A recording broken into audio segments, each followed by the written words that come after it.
Barakatah Yahweh, Barakatah Yahweh Shai, Barakatah Yahweh, Barakatah Yahweh Shai, Barakatah Yahweh, Barakatah Yahweh Shai, Bahasharon Chakodash. All right.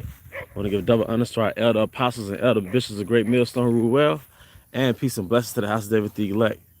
As a high spirit wind Judah. All right. At the GMS Mississippi camp. And today I want to go into a live stream entitled High Birth, High Born. High Birth, High Born. All right. Shalom, sister. All right. And I'm going into this today because part of coming back into remembrance as of who we are, all right, coming back into remembrance of who we are, all right, we have to claim and own, all right, the reality that we are of a royal priesthood. We have a royal background, a royal lineage. The word lineage goes back to line, and we have a line that goes all the way back to King David. We have a line that goes all the way back to our forefather Abraham. We have a line that traces our lineage literally all the way back to the 12 patriarchs, all right, that came out of our forefather Jacob. All right. We have a line, and with that reattachment of our line, reattachment to our ancestry, to our bloodline per se, all right, we have to reclaim what comes with that. And what comes with that is the reality that we are of a noble birth. We are of a noble birth, okay? So I just, that's the topic that I wanted to get into, is that we are of noble birth, okay? And let me keep walking right quick. Got distracted. We are of noble birth, okay? And what that is basically rehearsing, all right, where we came from, rehearsing the customs, all right, of our forefathers. And one thing that comes to mind as I speak on that, one thing comes to mind as I speak on that is that the movie Coming to America 2, all right, when King Hakeem, Eddie Murphy's character, brought his son back from America, his son had to practice. First of all, he had to remember and he had to rehearse the names of his forefathers. He had to get briefed up on the history of his forefathers. He was talking about Jaffa, and Jaffa. So he had to go back into his history and understand his forefathers. But then he had to practice, he had to walk in the ways of a prince. Did he not? Now, say what you want about the movie, because I was disappointed when I first saw the movie, but I can take certain elements from the movie for edification's sake. So I thought that was pretty interesting, that he had to learn who his forefathers were. All right, then he had to practice the ways of a prince. He had to let go of that old bastard, degenerate way he was brought up in America, and he had to make an effort to learn the ways of a prince. All right. So, I thought that was pretty intriguing, and we can apply that to our heritage, man. We were born and raised in bastardized America, the valley of the shadow of death, where there's no sense of Yahweh in this country. There's no concept of God in this country. It just only be ruled by your basic instincts. Only be governed and ruled by your basic instincts, by your lust. All right, and with that comes a very primitive, low-level, debaucherous way of thinking. But now that we've reclaimed our heritage, all right, now we have to own our heritage, man. All right, we can no more, and along with owning our heritage and reclaiming our heritage, we can no longer identify ourselves with the titles and labels and expectations placed on us by our oppressors. We have to go back all the way through the history, all right, and repaint our history, man. Going back to history class, when our foundation was that we were some buff Africans in slavery or buff Africans in Africa, and we qualified to be good slaves. Then we were in slavery for a few hundred years, then we got civilized in America. Now you got to get all that stuff out your head, man. You got to get all that programming out your head, man. All right? That's why it says in 2 Peter 2. That's why he actually said it. You are a royal priesthood, man. A royal generation, man. A holy priesthood, a royal generation, man. All right? A holy priesthood, a royal generation. Okay? So with that comes the expectation of walking in the ways of our forefathers, which is a very royal way. A lot of times when people go into the scriptures, they kind of look at us as like nomadic, which at some points in time in between kingdoms, we were nomadic. All right. Before we were established as a nation, but we kind of look at ourselves like we were kind of nomadic. We were kind of tribal. No, man, we had kingdoms. Under King David was a world power, man. Under King Solomon was a world power. That was basically like your Howard Shire rulership, man. A prelude to like your Howard Shire being in rulership, man. And part of that royal is heavy. That we call a holy generation and a royal priesthood, because that attachment to Yahweh Shema Shai puts us in rulership. So you don't have to hustle and grind and miss 3 days of sleep trying to get money to live like a prince, man. No, your attachment to your power puts you back in the rulership, man. But the reason why I'm doing this lesson, because it says in Jeremiah 30 that the Most High has wounded us with the wound of an enemy. And it also says in the book of Jeremiah that thy wound is very grievous. And part of that wound was our identity, all right? Part of that wound was our identity being recreated by the so-called white man, all right? That the only way that we have value in this country is that we imitate him, is that we have careers that elevate us out the hood, all right? Is that we make enough money to basically say that, look, we're not poor niggas, all right? And that's how you get respect in this society. No, you're born a prince and you're born a princess, all right? When you came back into the nationality, you got adopted back into their royal priesthood, man, that noble heritage, man. You know, even how we look, man. Some brothers are Israelite foreigners, but they have a rich Israelite spirit, and their line still goes back to their forefathers. But even generally how the nation looks, man, all 12 tribes look royal, man. All right, judging yourself by Esau's standard of beauty, that was a grievous wound. All right, that was an incurable wound, man. Judging yourself by Esau's standard of success, that's a grievous wound, man. All right, judging yourself by any standard of your enemy, that's a mental illness, man. Okay, so we have to come back into our nationality and reality, man. All right, that's why. So what does it mean? What does it mean to be royal? What does it mean to be highborn? How do you carry that out in captivity, man? Because of course we can't actually forge a kingdom here. All right, this is Deuteronomy 4:8. And what nation is there so great to have statutes and judgments so righteous as all this law which I set before you this day? And first and foremost, at the water of salvation of the elect. All right, our nations cultivate us into royalty. Going back to the movie Coming to America 2, when they got King Hakim's son from America, and he had to walk like a prince, that was symbolically us practicing the laws, statutes, and commandments, because those were guidelines, all right, those going to lead us into basically a kingdom. See, in order to get the kingdom, he had to learn how to behave like a king, right? So how do you behave like a king?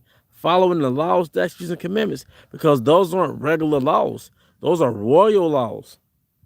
Those are royal laws, all right? And compared to somebody that has no law, such as the 2/3 of our people in other nations in America, all right, they are inferior.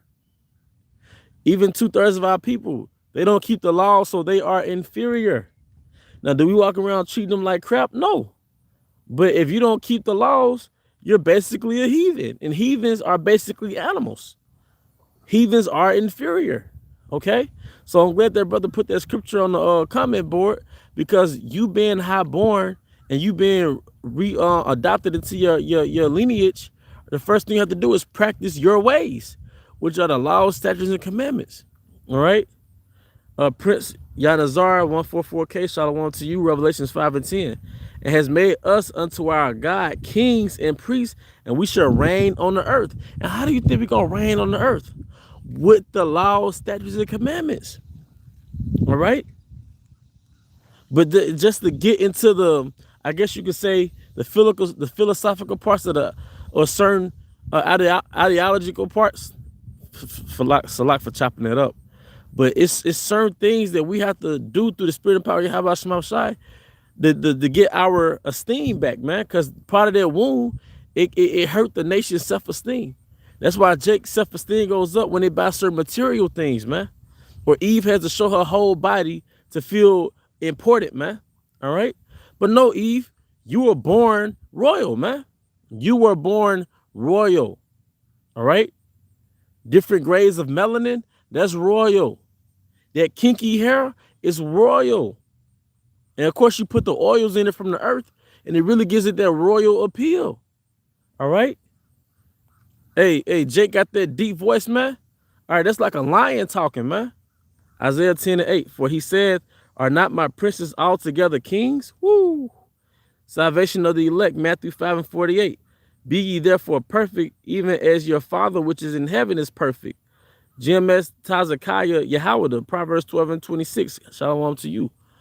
The righteous is more excellent than his neighbor, but the way of the wicked seduceth them. Now we understand the serpent. The serpent was seducing us out of rulership. Starting with the woman being out of order. Him taking your woman from your dominion, man. Because this woman can empower our nation, or she could disempower our nation by depending on who she caters to. So what is the way of the wicked seducing us? The ways of Esau seduced us out of our rulership, starting in the garden. Because obedience, it seduced us out of obedience to Yahweh Shema Shai. And obedience to Yahweh Shema Shai would have kept us in rulership. But disobedience kicked us out of the garden, which the garden on a greater scheme, a greater spectrum, is really a representative rulership. It really represents the rulership, man. So we got kicked out of rulership. So the way the wicked seducing us, Esau has enchanted us with a lifestyle that kept us out of Yahweh Shema Shai, all right? And when it kept us away from Yahweh Shema Shai, it essentially kept us out of our power. That's why it says in Wisdom of Solomon, the desire of wisdom bring forth the kingdom. All right? And it starts with discipline, going back to Wisdom of Solomon 6. So the way the wicked seducing us, he seduced us into a peasant lifestyle. Being a street nigga is a peasant lifestyle. That's not royal. Being a bad bitch, that's a peasant lifestyle. You're just a whore. Being a savage, that's just a whore. Being a PhD type of guy, you know, you're just a slave. If brothers ever saw the movie Goodbye Uncle Tom, man, there was the one slave that talked real elegant, and he didn't attach himself to slavery. He thought because he was, I guess, a house nigga, or he was so-called educated, that master didn't look at him as a nigga. But a few minutes later, the so-called white man slapped him or something like that. Hey, man, he gonna put that you know what inside you too, nigga. You still a slave, man. But cleaving back to your heritage, that's cleaving back to your Yahweh Shema Shai, and that's what puts you in rulership, man.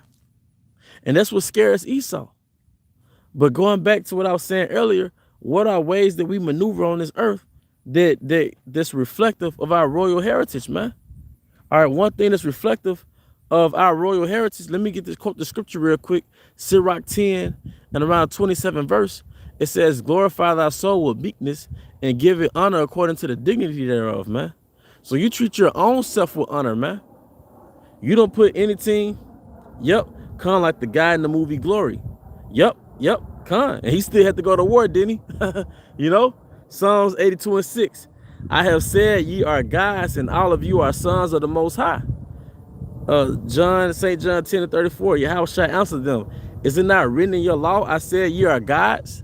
And God means to judge.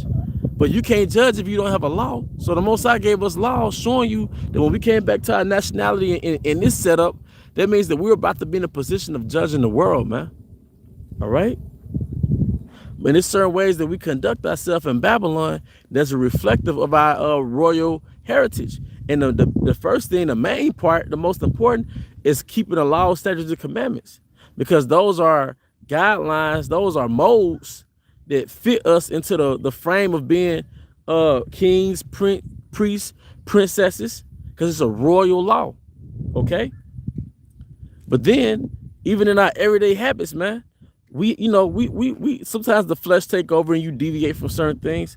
But even the food you eat, man, all right, that's reflective of royalty, man. Of course, the dietary law, but not engaging in the king's dainties, man. All right, these cheap eats, these cheap processed foods, man, that break your body down. We wouldn't eat like that if we were sitting at King Solomon's table, man. All right, we wouldn't eat like that if we were sitting at King Solomon's table.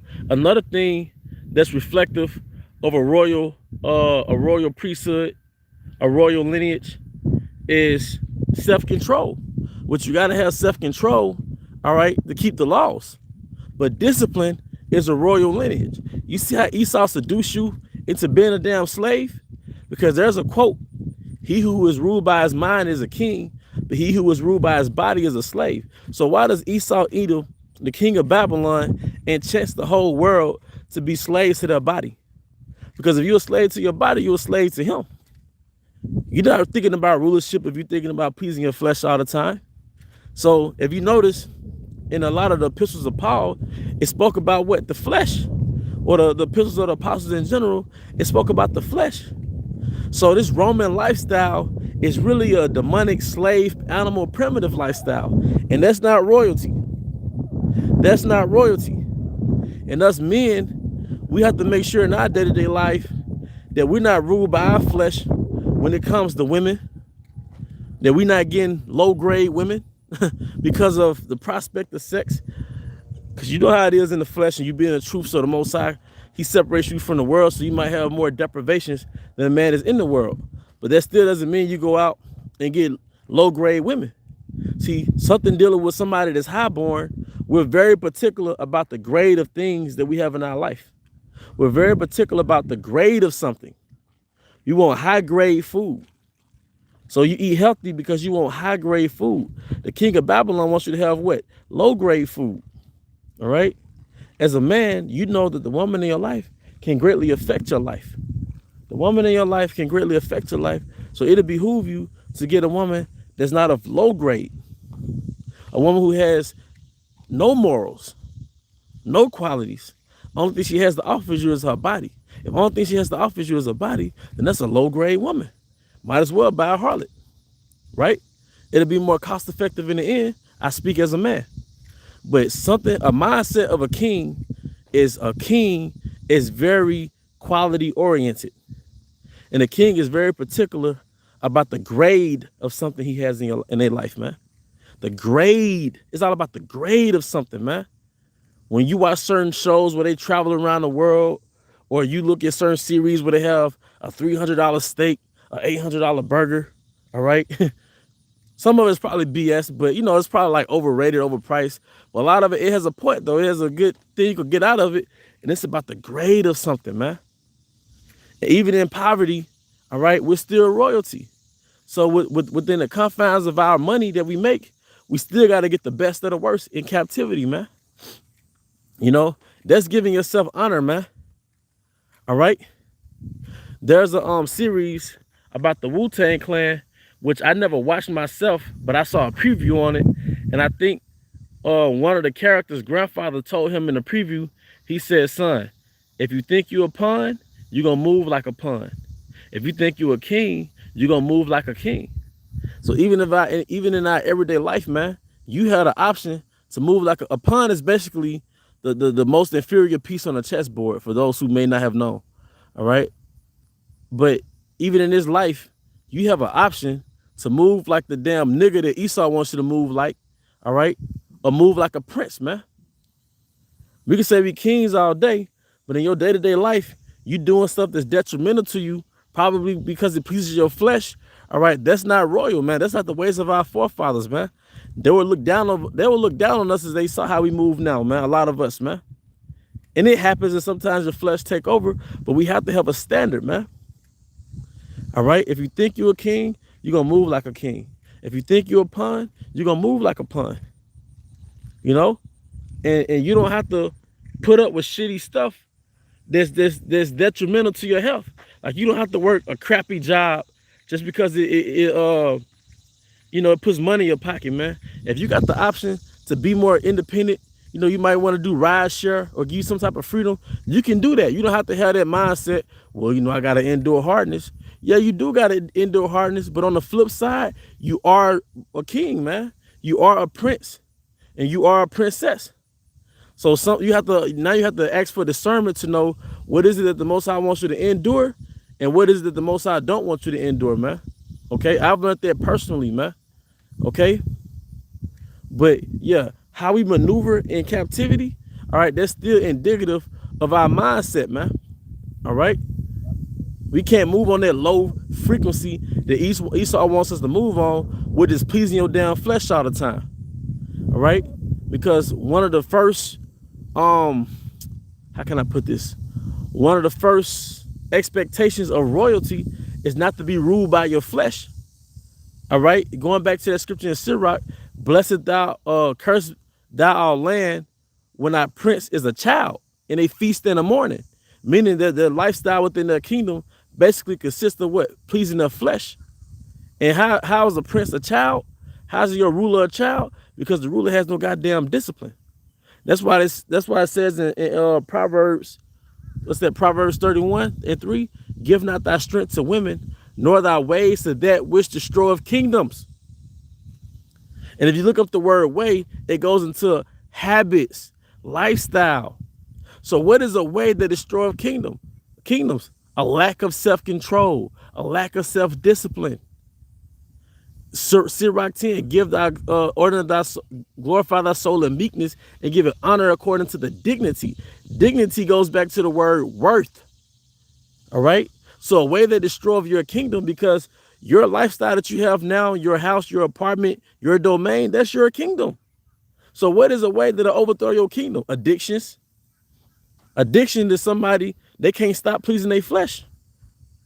You can't stop. You drink too much or you eat too much. Now you always broke. You always spending your money on harlots. Sirach the 9th chapter. Give not thy soul to harlots. The basically set they foot upon your substance. Because a harlot can either be a paid harlot or women you chilling with all the time. Either way it goes, you could go broke giving your soul to harlots, man. These laws were royal laws. This is not just for the everyday man. These are royal laws for the elect, man. All right, nor thy ways to that which destroyeth kingdoms, man. You can't wait till the kingdom to be a king. That probably should have been the title. Brothers shouldn't wait till the kingdom to be a damn king, man. We got to pray to Yahweh Shema Shai to give us the discipline and the self-esteem, all right, to maneuver the way he wants us to maneuver, man. And not settle for mediocrity, all right, when it pops up in our face, no matter what it is, man. Kings, and we don't settle. That's another proverb for a king. Kings never settle, man. We want quality. We want quality. Eve and the rest of the world, and not even just Eve. A lot of women think because you're an Israelite man that you'll put up with the lowest grade of women that the rest of the nations won't put up, man. No more of that, man. All right? No more of that. And for sisters in the truth, man, the world has a low expectation of you. All right? But so you have to prove, not that we're here to prove the world wrong, but we are royalty, man. You're more than your bodies, man. That's why you reserve your body and you cover your body. That's a sign of self-respect, man. But it's also a sign that you're a godly woman. A modest woman is a sign of a godly woman, man. But it's also a royal woman because you are the daughters of Sarah. All right? You're not the Cardi B, you're not the Megan Thee Stallion. You are the daughters of Sarah, man, which is a princess. All right? So I hope this live stream is of edification. I had this on my spirit this morning. And this is the reality of being in the truth. It's one thing to say, we kings and we gods, but how are we maneuvering in our everyday life that's reflective of our heritage, man? So in the end, we're literally through the spirit, I'm willing, we will be crowned and we will receive palms. But even on this side, it starts now, man. We're not bending for nobody else. Now the world has to bend for us, man. People that come into your life, They have to submit to your way, not the other way around. Because your way is basically just following the laws, statutes, and commandments. Your house, your domain, that's Jerusalem. When you come into Jerusalem, you got to follow the laws of the land. All right? But with that, I hope you brothers and sisters were edified. I actually hate to end this live stream, but the spirit is done. The spirit is done. I hope that you brothers and sisters were edified. I want to give all honor and glory to Yahweh by Shemi Hawashai by Surah Hakudash. Double honors to our elder apostles and elder bishops of great millstone who rule well. And peace and blessing to the house of David the elect. Abba Baal, Kam Yashala, Shalom.